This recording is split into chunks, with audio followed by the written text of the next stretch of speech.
morning. Anytime I can come out and talk about things that are going on in Granby is a good day. So I have somewhat a lot of slides, but I promise I won't bore you with a lot of text, a lot of pictures here.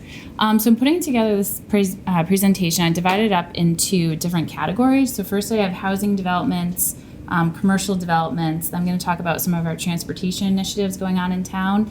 Then I'll give you a look at what's coming up next. So to start with our housing developments, so this is a view of 280 Salmonbrook Street. Here's a map. So you can see it's just north of our town center, near our schools, and our town hall is in the lower corner there. So this project is Station 280. It was approved in 2019. The developer recently came back for a few changes to the site plan. So it's going to be a total of 235 apartment units, 7 buildings total, a total of 3 stories in height.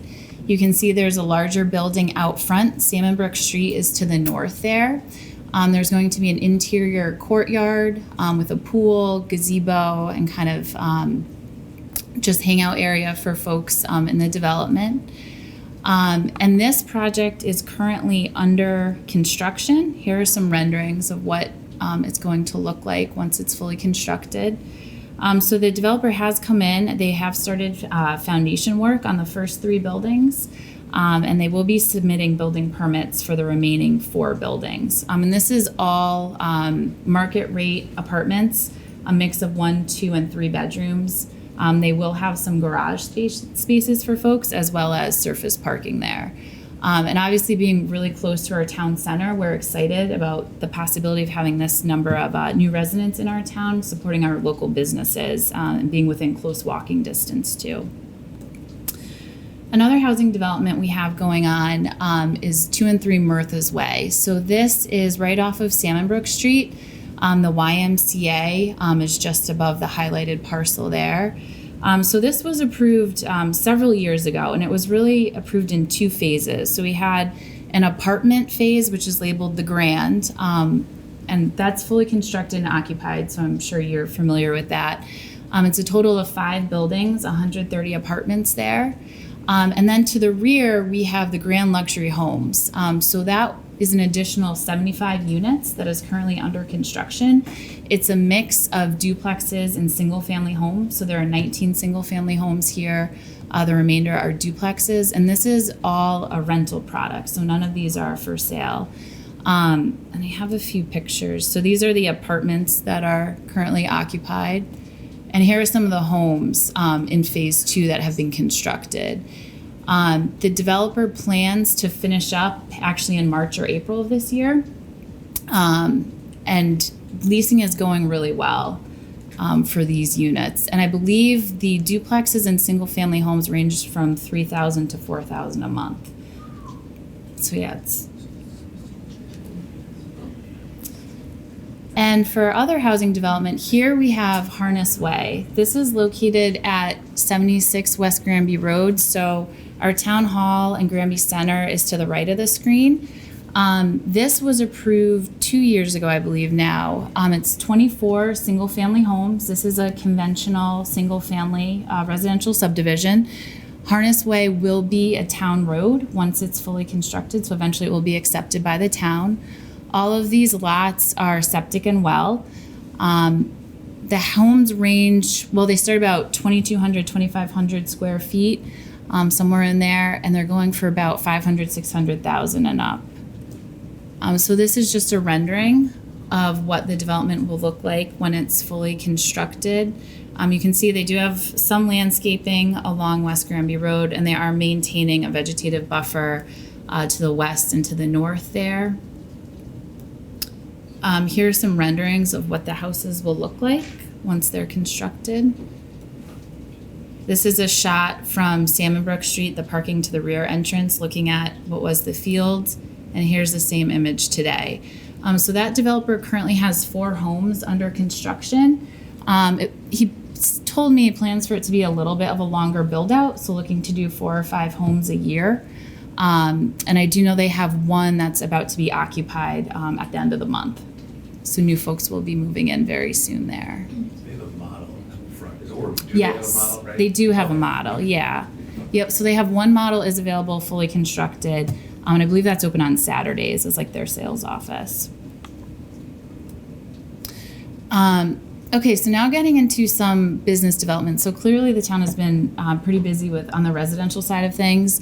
Commercial development has been a bit slower, but we do have some new businesses in town. We have Westfield Bank was constructed last summer. They moved from an existing space, purchased this property on East Granby Road, demolished an existing home, and built a standalone bank there, which came out great. It's really in keeping with kind of the architectural style of Granby Center there. Just north on Salmon Brook Street, this is 508 Salmon Brook Street. This is a 10,000 square foot car storage building. So this is between State Line Oil and State Line Propane up there on the east side of the road. So they just started construction, I think around Thanksgiving, and it's been a good winter. So they've obviously been able to make a lot of progress on that and looking to have that finished off in the spring. Now on to some transportation projects. So for all of you familiar with the center, it's been a little bit of a mess recently. We are very excited as the changes that are coming. So this is the current intersection here. The town green is in the lower right side of the screen. This is the southerly intersection. You have Small Rural Daycare Ace Apartments on the left side there. So this is a project by DOT. So they are looking at adding some additional turning lanes, widening the road, extending the sidewalk network in the area to improve efficiencies in the center here. And I'll just walk through in a little bit more detail. So this is the southern intersection. So they have combined the driveways to Stony Hill Village and Small Rural Daycare into one driveway, and that's shown on the right side of the screen. They are looking to add a dedicated left turning lane into that development. Coming south, they're looking to have 2 left-hand turn lanes onto Hartford Avenue there. So that'll help definitely during peak travel times in the area. And then obviously adding some crosswalks and extending the sidewalk network as well. So we don't currently have a sidewalk on the south side of Hartford Avenue. So as part of this project, DOT will be adding a sidewalk there, which is shown in the orange. The northerly leg, this is where you'll see a lot of improvements as well. So right now, when you're headed east on North Granby Road, if you want to turn and head north on Route 10, it can be very difficult, and a lot of times there's a backup there. So DOT will be installing a dedicated left turn lane in that area. Headed north, they'll have 2 left turn lanes onto North Granby Road. And doing some modifications with kind of pedestrian refuge islands to shorten the crossing distances as well in that area. And they will be installing a sidewalk to extend up to the Station 280 project, which I talked about earlier. And that developer, as part of their development, will be extending the sidewalk along their entire frontage as well. So that'll be great so people can have easy access right to the center. And then this here shows some of these sidewalk improvements. So I spoke about the extended sidewalk on Hartford Avenue, Route 189. DOT is also extending along Route 20 or East Granby Road. So there's currently no sidewalk on the south side of the road from the town green all the way down to Bank Street. So you'll see if you drive by, they actually started to excavate that area, and they have sidewalk lights in there now.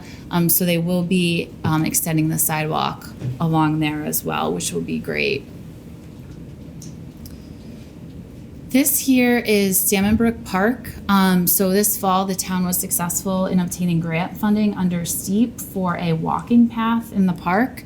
So the trail will connect to the sidewalk that comes in the driveway on Salmon Brook Park and loop around pretty much the entire parking lot, around the baseball fields, the pond area, and kind of loop inside the dog park area and back around. So we're excited. Oftentimes, if anyone's in the park during the day, you'll see people walking in the driveway and the road. So this will be a great opportunity for folks to get some exercise, but on a dedicated path. And we are currently in the survey phase for that. So we have hired a surveyor to do topo of the park. Our town engineer will then be designing the walk. So we hope to go out to bid this spring planning on construction hopefully this summer if all goes according to plan. So what's next? So we have some upcoming zoning regulation changes that our Planning and Zoning Commission is working on. The first is in regards to cannabis establishments. So we currently have a moratorium in place until August 31st. So over the next few months, we'll be working on coming up with regulations pertaining to that use. The Development Commission, in conjunction with Planning and Zoning, is working on our neighborhood and commercial transition zone. So this is our zone just north of the YMCA up to the Kern School on the west side of Salmonbrook Street. So looking at acceptable uses in that area, making some changes to setbacks and landscaping requirements. So they're really trying to activate that area. We are also going to be undertaking a study of our town center. So we're in the process of scoping that study right now. Our Planning and Zoning Commission had some joint meetings with Board of Selectmen to kind of set the agenda and figure out steps forward on that. So that's something that we're really excited about, and we hope to move forward this spring and summer. And then we are going to online permitting. So I know this isn't necessarily related to development, but we currently don't have the option to accept building permits online. So we are working with a vendor now to get that all up and running. So it's going to be quite the process, but we are excited for that. It'll make it easier for contractors and then from our back end as well. So any questions? How'd they do the sewer for 288? Yep. So Station 280 is connected to our sewer. So they did receive an allocation approval from the WPCA, which is our Board of Selectmen. So they will be tying into the sewer to support that development.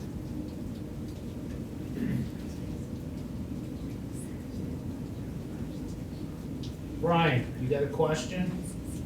Come on. That was a fantastic presentation. Thank you I so thought it much. was great. Great. Absolutely. Thanks for the pictures instead of the text. You got it.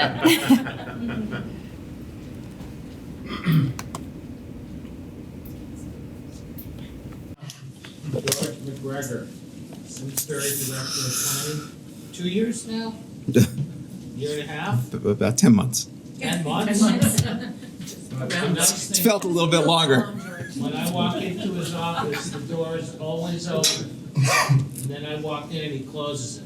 Not true, not true. He's very accessible, which is really great when you're doing projects, and he has a very good understanding of the demographics of the town, and, you know, trying to keep moving what we already have in place. And as everybody knows, there's a lot going on in Simsbury, just like there is in Granby.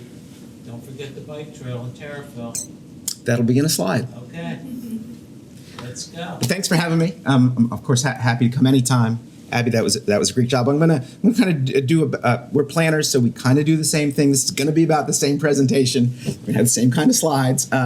Mine's a little bit less organized. It's kind of just maybe a little bit more of a tour around town, and some of the projects are active, some of them are pending, and I'll kind of just walk you through that. So the most recent activity we have seen just came in last week. Anson Bickford has submitted building permits for 100 Grist Mill to renovate that vacant office building up on the hill there off of West Street. About a 41,000 square foot office renovation for them. They are at the seams in their current location, of course, and have really been looking around town to find some additional office areas. So that permit is in, and that's very exciting. Just a couple of residential projects that are finishing up. I just did want to note the Ridge at Talcott Mountain has been under construction for the last couple of years. 299 units that is now built out and fully leased, except for really the two commercial buildings, which one is a shell building that has been constructed. We've got another 8,000 square foot shell building that is under construction, and they are looking for leases. So that particular project is fully built out at this time. Mr. Richmond completed over the last 6 months the Talcott Mountain self-storage. Obviously, when you add residential units in the community. There is, particularly multifamily, there is an increased demand for storage facility and self-storage, and that probably is, almost an immediate result of our growth with apartments. But that project is open and renting. So if you have storage needs, see Mr. Richmond. If you want, I can put a shower in your unit. Your wife called me. Thank you. Okay, no charge. I probably mentioned this project at my last briefing with you, maybe in June, but UConn Health is occupying about 12,000 square feet at the Andy Center shops. They're building out actively right now that tenant space. You can see those guys in there. The storefront is open. You can see them working every day. So that'll be a nice addition to the center area. Simsbury Center Apartments, the old Iron Horse up on the northern part of Center Zone, 25 apartment units. Just completed. They're finishing up a couple of items, but have begun leasing and moving folks into that apartment complex. So it's a fabulous reuse of a piece of property, I think.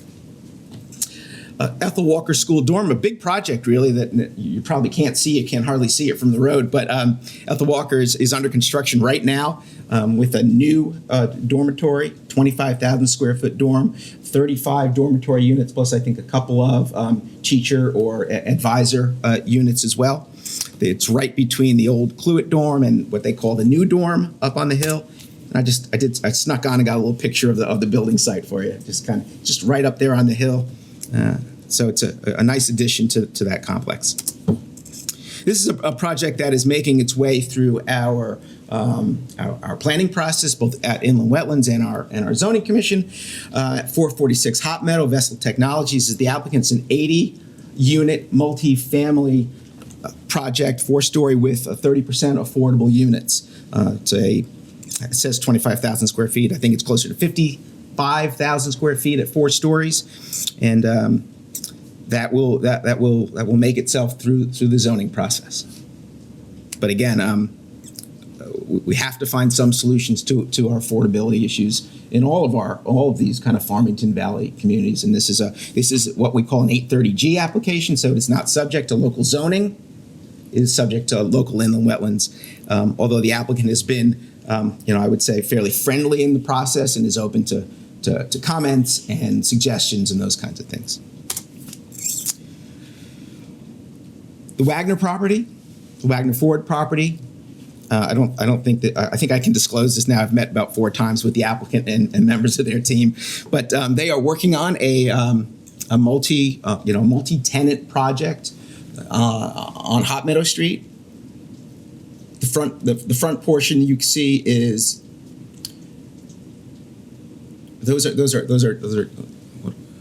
what are they?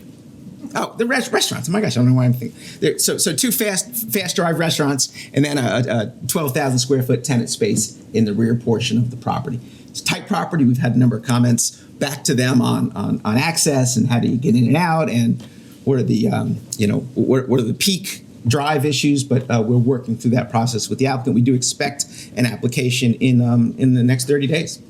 Can you disclose who the applicant is? The applicant is Mr. Gersten. Elliot Gersten is the applicant. That owns it. Yeah. He's not disclosed the users. A project that long been talked about, but is still in the pipeline. Of course, the Barber Cove multifamily development, 175 multifamily units off of Iron Horse Boulevard. I talked to Mr. Nelson recently, and that project is moving forward. It has been stalled for a number of reasons, but he intends to move that project forward in the year. Couple of sidewalk project. This is Firetown Road, which will go from West Street past Henry James Elementary School, or middle school, excuse me. We also have a Hot Meadow project on the west side of Hot Meadow for sidewalks that'll run Hoskins Road through all the way up past the DOT space. which is a really a good addition to that side. Obviously, there's some sidewalks at the Big Y, but that'll be a nice connection through that portion of the community. And then finally, there's active work on the what we call the Tariffville connection of the East Coast Greenway Gap. So we're working on that trail connection all the way from Hot Meadow through Tariffville and then on to Bloomfield. The Tariffville to Bloomfield section is actually under construction today. The Hot Meadow to Curtis Park section just went through the inland wetlands permitting process and got those approvals. And then there's that second portion between Curtis Park and Tariffville, which is really just in the planning stages. So a really important, mile plus to 2 mile plus connection through our community. I'm happy to answer your questions. George, on the Tariffville connector bike path, Yes. will that go down by the river access by the beach? I was just noticing on the slide there, as it comes past those Main Street condos, is it going down by the beach area where people put it down? So that area that second piece is the section that is in planning. So there's been no decisions on alignment through there. There's some, there's a condo association back there, so there are some sensitivities with the exact alignment. Okay. There's a park back there. There's a beach in Tariffville? Yeah, it's phenomenal. I have a comment. I know Abby, you're Abby, right? Yeah. You mentioned the cannabis. Our zoning commission did have a moratorium through May, but our board of selectmen decided to take it upon ourselves and make a policy vote. And it was afforded to prohibition for 18 months. So we will not be allowing cannabis in Simsbury at least for 18 months. Retail cannabis only. Retail cannabis. Yeah, that's good to know. I'm getting an idea. Don't. You guys have that public hearing, Wendy? We have a public hearing on the 27th, but it's just to go over the proposed ordinance prohibiting, a lot of discussion. We've been following, zoning was at work and had the regulations are sort of being written and in place, and then our board you can ask. Are the residents interested in that subject? Like, is that why you took it on? Because we tried to take some public input and we got no response. Yeah, so we, there was multiple public hearings on the zoning commission, and then it was, members of my board wanted it to be a policy decision because the law could go either way. And so we did have a public hearing. It was a lot of the same people were speaking up at the public hearings, but that's why we took it on. So we did get feedback, but not mostly on the negative side, not on the positive side, which is more of what I've been hearing out in the public space.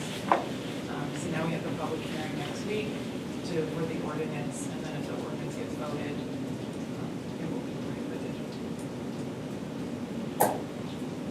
Just for 18 months is what your ordinance is going to be, Yeah. correct? And it hasn't actually been voted on yet, right? Nope. George, when does the Yukon Health Center expected to be completed? They're this spring. I think they should be done this spring. For Abby and George, where do you see the, kind of two-part question, where do you see the residents coming in to fill all of these places, and they are getting built? There's not a lot of that empty space as they're being built, but where are they coming from, and what are the demographics? What are you seeing that has inspired all of this building? Because there are so many units over the last 4 years, whether they be the rental or single family. Where do you see it? Yeah, so it's really a mix of people. So I can speak to the Murphy's Way development, the 130 apartments, and then the duplexes and single-family homes. So it's a mix of empty nesters who have sold in Granby and they're kind of trying to figure out their next move. So it's more temporary for those folks. Some it's a divorce situation where mom or dad kept the house and the other parent wants to stay close, so they've moved in. We do have some young professionals who work over in Windsor in the Dayhill Road area, and it's an easy commute right from Murphy's Way over there. So it's a real mix of people there. I think when we see the duplexes and single-family homes be occupied more, I think we're starting to see a few more younger families in there. I know a few that are already in there have some small children. which might lend itself a little bit better, you know, having a little bit more room as opposed to the apartment next door.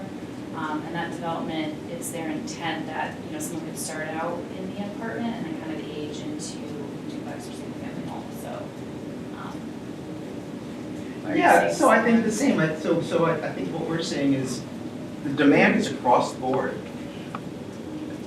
I mean, and the demand is unbelievable, I mean, at this point.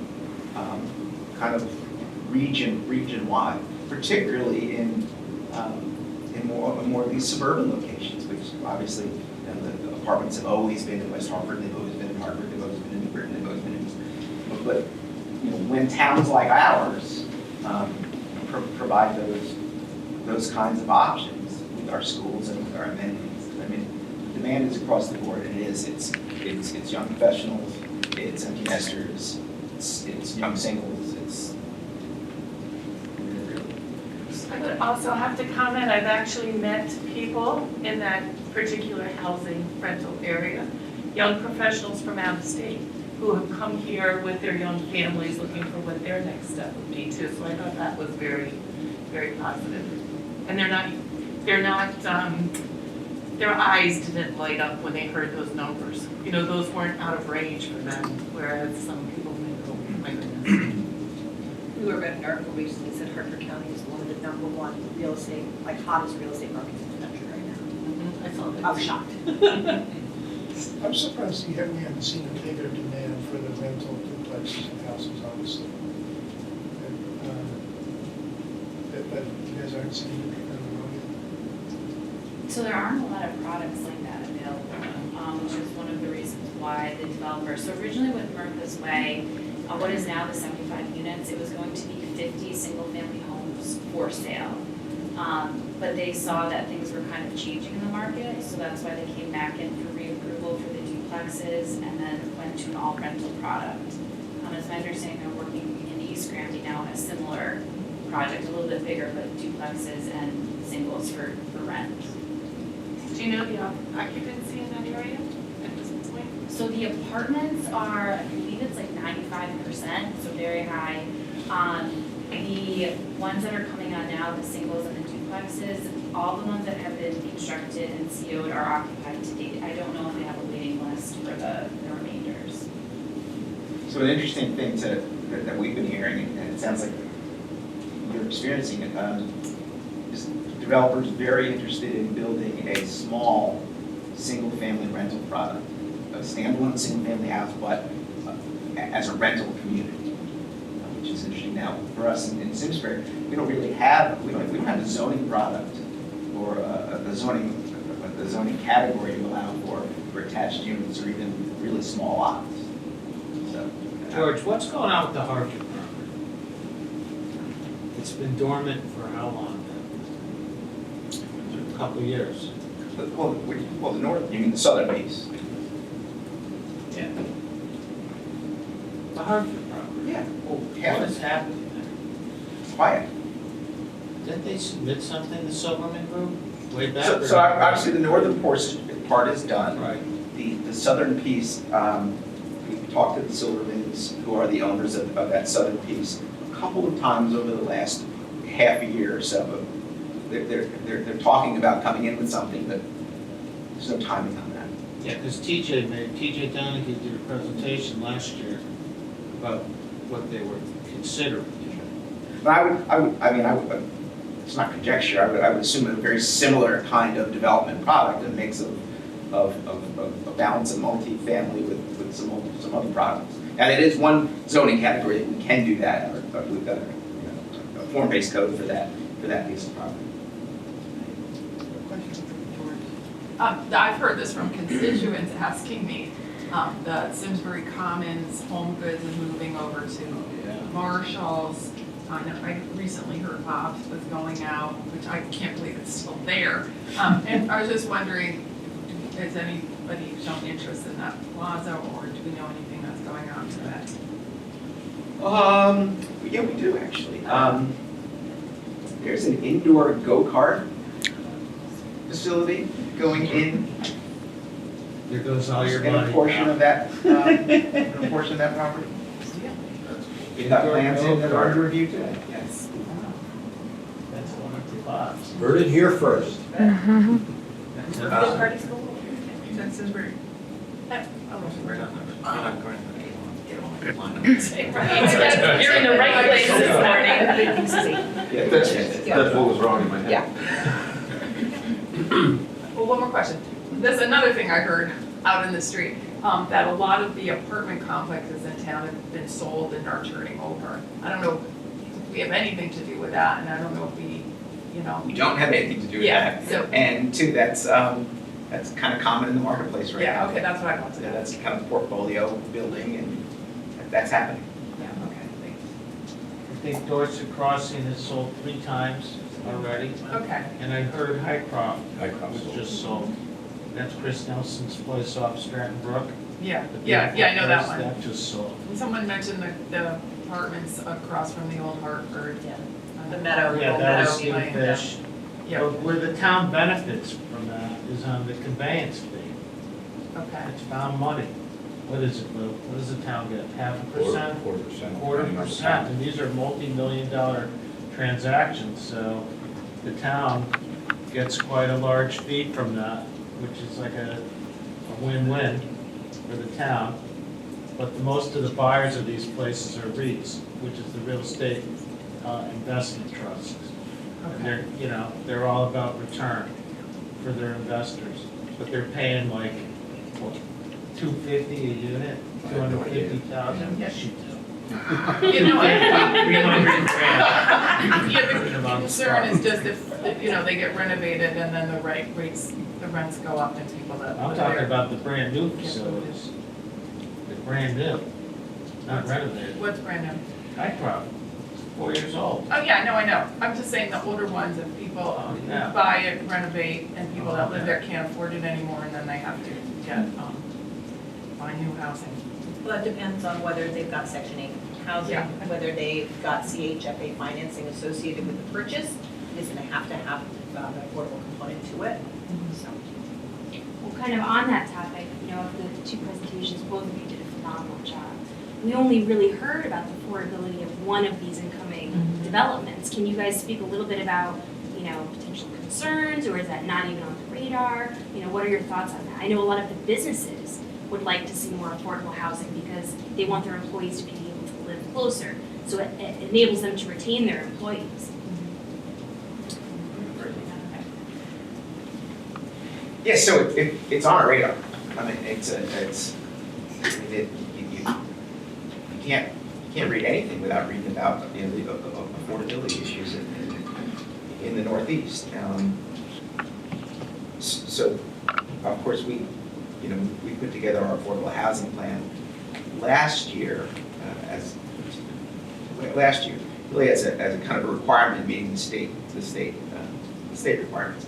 But we are going to reconsider it as part of our POCD update, the Plan of Conservation and Development update, this spring, to see if there are any real tools that we should prioritize through the process. You know, that could include something like an inclusionary zoning requirement. So today, if you come in with any kind of housing application, we don't have a requirement that a portion of it has to be affordable. There are towns that do have that requirement, 10 or 20 or 30%. We certainly don't have a lot of small lots or small lot zoning in our community. It really is a challenge. It's a challenge to get those units to meet 80% or 60% of the area median income. 80% of area median income, which is one of the thresholds, it's a pretty high number in our region. Other parts of the country would scoff at that number being even affordable. What is affordable as a number? So it's a, In this area, it's $112,000 per year is the income. What about the And rent? the rent is, it has to be that person who's earning that can afford it with no more than 30% of their income being spent on housing. it could be like $1,500, $1,800 a month, something like that. It all depends. It all depends on the math. But I would show you. The vessel application that came in does the math about how they come up with their rents in their affordability plan, and it's pretty straightforward. And it's a public document. But yeah, I mean, it's a combination income and you know, and burden on the household. George, isn't the Barber Cove, the Chris Nelson development, didn't he say it's like 10%? It is not. He may do it, but it was not a requirement of the approval It's not a to require I it. think he was talking about doing it. Yeah. I don't know whether that's an example of what you're talking about. Yeah, I mean, sometimes we get the, you know, we would work with the developer to get it negotiated, you know, as part of the process. And we've done that a couple of times. You know, Aspen Green in 2015 had a negotiated 20%, I think, of those rental units. Well, the residential components continue to go up and get rented. There seems to be a glut of retail office space, not in the center of Simsbury.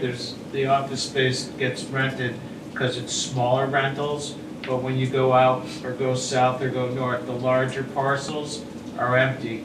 We talked to Abby, the Starbucks Plaza in Granby is 60% vacant.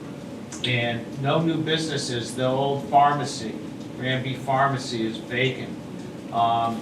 Eventually, how are we gonna get, or how do we attract some new businesses? Next to Fitzgerald's, there was the dry cleaner. Have they found anyone for that yet? That's over a year already. They just replaced the coffee shop with a new coffee shop, but eventually, you know, West Street, there's a ton of space for rent. How are we gonna, as a chamber, as a community, get these places either change the zone and make them residential, or they stay empty? Yeah, and that's It's one not of the good. things that we're looking at with our Granby Center study. That's at least one of the recommended scope items, and we're still obviously in the draft phase for that. But figuring out, you know, what are vacancies in town or underutilized spaces, and engaging someone who can help us with a market analysis. So looking at, you know, what are upcoming trends that we should either be planning for, or looking at amending our regulations to enable that use. And certainly there is some partnership that's needed with the business community and these property owners, because to your point, we do have vacancies. Storefronts have been vacant 10 plus years. Obviously, to a certain extent, that's outside of the town's control, but is there something we can do to engage those property owners to help, you know, lease out those spaces? So that's, yeah, definitely going to be a critical part of our study, and I don't think there's really an easy answer for that. Yeah, I would say kind of the same thing, which is, you know, what can local government do? I think the first thing we can do is study the issue and look at whether we have created barriers to entry. You know, are there zoning barriers? Are there process and permitting barriers? You know, we should look at those kinds of things and see how much of the burden is it on, you know, on an individual entrepreneur or a business owner. We should do that. We're gonna have to have, as Andy said, we're gonna have to have very close cooperation and relationship with the chamber and our business owners, right? Because my instinct is at Granby, we don't have significant barriers related to zoning and permitting issues. It's a market issue. Do you guys tell us, why aren't you able to rent space in Granby? I think it's an employee issue. You know, try to find employees in there. You know, look at you know, even Starbucks, they're having trouble. Dunkin' Donuts has gone to drive-throughs, you know. To me, it's tough, you know. We're hearing a lot of that, with restaurants across the board, retailers, you know, even McDonald's in Avon shut down the restaurant. It was just a drive-through for like 5 months because Yeah, they you save a couldn't lot find of anyone. labor cleaning the dining room and the restrooms and all of that. So the employment is a big issue. Where So does it all, that come from? Is it a matter of housing, or is it a matter of you can't support the wages that they're demanding? Is it a combination of both? What is it? Yeah, I think it's the lower wage employees, you know, and, So childcare, and they can't afford the childcare is there. yeah. And they can't live in proximity. yeah, the location is definitely a factor. I mean, Scott, you and I had just spoken about this, that somebody had been hired, it was going okay, and then something popped up right around the corner from their place, and they're like, well. Yeah. you know, one of the things that we don't think about when we think about barriers to both business and residential housing, you know, we hear a lot about past exclusionary zoning practices, you know, and sometimes present zoning being a barrier to entry. But we also have to take a look at the way that our property tax impacts both business and residential housing costs, because we can't get away from our property tax. And Granby and Simsbury have two of the highest non-urban mill rates in the state, at least in this area. We're not talking New Canaan or something like that. But part of that is that the way that we fund our education in the state of Connecticut. So when the state looks at how much they're going to give each town for their education, the state doesn't fund education. They say, here's the base rate that we think it costs to educate a child in the state of Connecticut. And by the way, that's a really, really no number. It's not realistic. But then they vary that number based on, they take away based on a town's net grand list wealth. So property wealth is weighted extraordinarily high in the formula of educational funding, as is income, but not nearly as high. And then there are add-ons for areas with lower income indications. So as a result, you know, Simsbury pays about $19,000 per pupil to educate our children, but we receive $1,600 from the state for that. So we have to make up the extra $17,400, is it, per pupil, which is why our property taxes have to be as high as they are, which makes it per se unaffordable to build affordable housing, because property tax is a component of the housing cost. It is a component of what our businesses pay. And until we really understand that a well-intended law, and we've gone through many, many iterations of trying to comply with various court cases about how we fund education in this state, but until we understand that this law that was intended to do good things in terms of equitably educating our children has actually forced towns like ours to raise our property taxes so high that we are unaffordable to people who want to move in and enjoy the education here.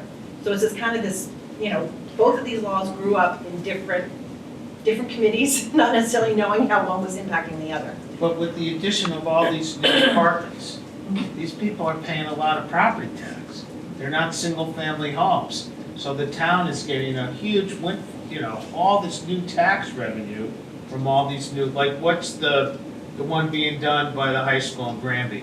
What's the estimate property tax on that development? We haven't done that yet. Yeah, but in your, you know, It's just it's gonna be significant. I mean, define significant. Martha's Way, I think they're our top 2 or 3 taxpayer in town. Yeah, so you're talking hundreds of thousands. So that's coming to your town. Hundreds of thousands go like that in the school board budget. We But pay our most of these teachers people 4 or don't have- 5% a year increases. But when you That's what increase happens. your property tax wealth, you Yes. then get less money in education funding from the state. Right. The bigger your grand list, the less education funding you get. So it's this, you know, it's this, what is that sweet spot, right? Like, do we buy, and I don't know the answer to this because it's so, you know, like, so minutia. But as we increase where is that spot where we increase our grand list and thereby decrease our education funding? I don't know the answer to that question because I'm just learning all of this, right? Right. But it's not necessarily a win for us on the tax front. Well, that's the additional constraint we have in Granby is the vast majority of our tax base is residential. Yeah. We don't enjoy the commercial tax base that you guys have here. And so it's hard to build anything into that, honestly. By the way, this is Melissa Osborne, our new state rep for Simsbury. And I have another, are you gonna continue John Hampton's, I was thinking about this yesterday. We do this thing in Vermont, it's called Clean Up Vermont. It's a whole day for the whole state. So John used to do the cleanup on Earth Day, and it's kind of, I think, poo-pooed out Scheduled. a little. The town's already has the schedule on Earth Day to We do what they do, did but last who's year. gonna, okay, how do we get more involvement? There'll More be kids, more businesses, There'll be information underwriting? coming out to sign up on the rec website or a group wants to take on an You area. know, I think the chamber The should chamber get should have a involved. You can, Absolutely. yeah, you can do I that. mean, right It now, hasn't been pushed out, the Oh, info. yeah, I hadn't heard of it. Yeah, the amount of trash on the roads is, and yes, winter's ending, but just drive Westminster School and look at the, you know, on your way home, look at the left hill. It's all garbage. When we were walking the trail yesterday, it's just garbage everywhere.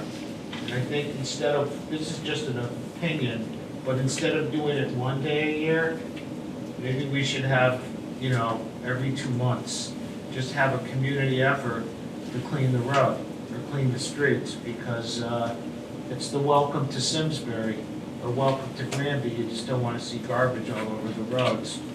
And it's because of people in winter. But just something to think about. I'm sure the community would rally around more than one day. When Yeah, I know John mentioned that somehow it ended up getting taken over by the town. He wasn't aware and just sort of happened. Maybe you can do a sponsor the cleanup thing. I do a adopt a highway on 20 coming into the airport. You know, it costs me a certain amount every month, but I got a sign out there and people go out and pick up the trash. a lot of beer bottles from Cambridge House. I know some bottles, yes.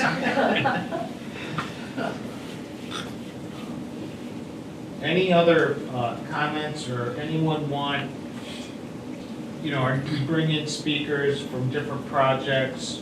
We're trying to get some of the developers in to talk about their projects, but if anyone would like to present or bring someone else in, let us know. Now's the time to fill the schedule.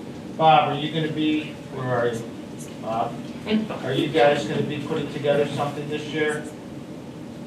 Or where are we with economic, Bob's in charge of the Economic Development Commission in Simsbury. Not sure I understand the question. Last time you came in and presented what you guys were working on. Oh. Your Well, initiatives, just our your work plan. yeah. Yeah, yeah, that's already been established. Okay, good.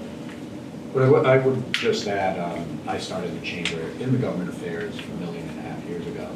And have been in ever since, and Michael Rob's been there. And I do say that this has always been, to me, and I think to the chamber over in the Simsbury side, historically, one of the most well-attended events on a monthly basis, because of all the information you get here. Everything we're hearing here is right off the presses, and from some of the people who know the most about our town. You learn so much about it, and bringing in people from the town, or even developers, when they have a development, if there's a development going on, they come in and talk about it. So it's something that should grow in terms of attendance and people, and pass it around to others who want to know what's going on. And it's always been one of those vehicles in the chamber to let the community know really what's going on, and it's been great. So just advocate for it all the time.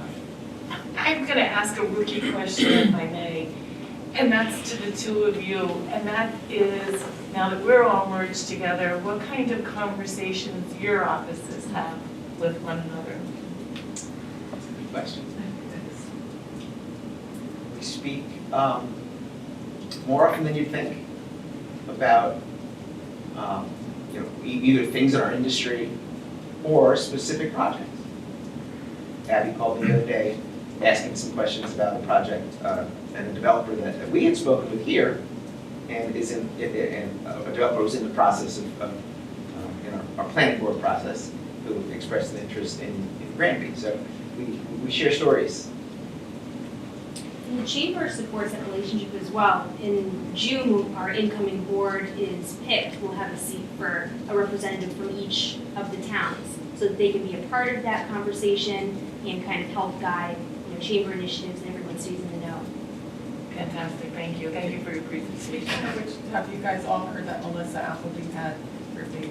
Sorry, Yes, yesterday. yes. She was walking the baby in a stroller, 1 week old yesterday. Oh my God, 1 week, Wow. it's only 1 4 week, days. 4 days. Maybe on Friday. And when we're on, does anyone has any news, and this is unfortunate news, but Cane's will be closing. It was announced yesterday. So if you want 50% off bologna, but an unfortunate situation. It's a shame. So it should be interesting what happens with that building.